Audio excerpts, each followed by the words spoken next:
Music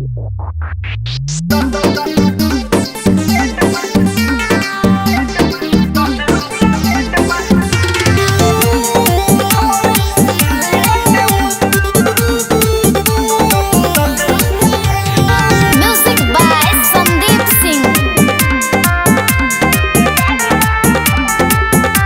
Sultanganj से देवघर के 10 रुपया रेट बा। खुले में गाड़ी बस थोड़े से लेट बा। सुल्तानगंज से देवघर के 10 रुपया रेट बा। खुले में गाड़ी बस थोड़े से लेट बा। कवर लेके आवो ना देरी लगावो, कवर लेके आवो ना देरी लगावो। कली हो दर्शन खुलल मंदिर के गेट बा। सुल्तानगंज से देवघर के 10 रुपया रेट बा। खुले में गाड़ी बस थोड़े से लेट बा।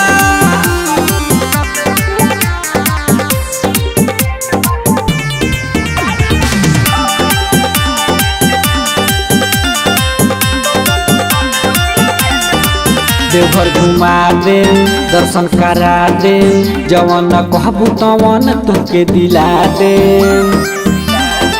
देवघर घुमा दे, दर्शन करा दे, जवन कहबू तवन तुके दिला दे। थकबू ना हरबू पालन सब सेट बा। लहई खाल बाबा के टबलेट बा। सुल्तानगंज से देवघर के 10 रुपया रेट बा। खुले में गाड़ी बस थोड़े से लेट बा।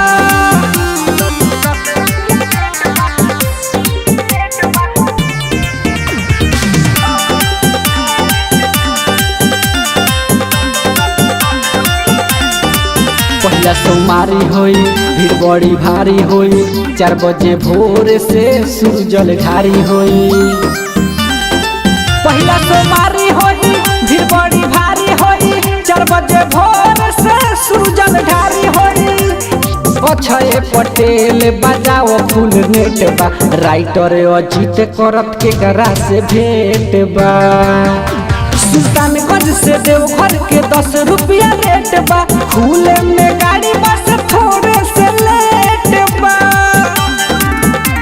कवर लेके आवो ना देरी लगावो, कवर लेके आवो ना देरी लगावो।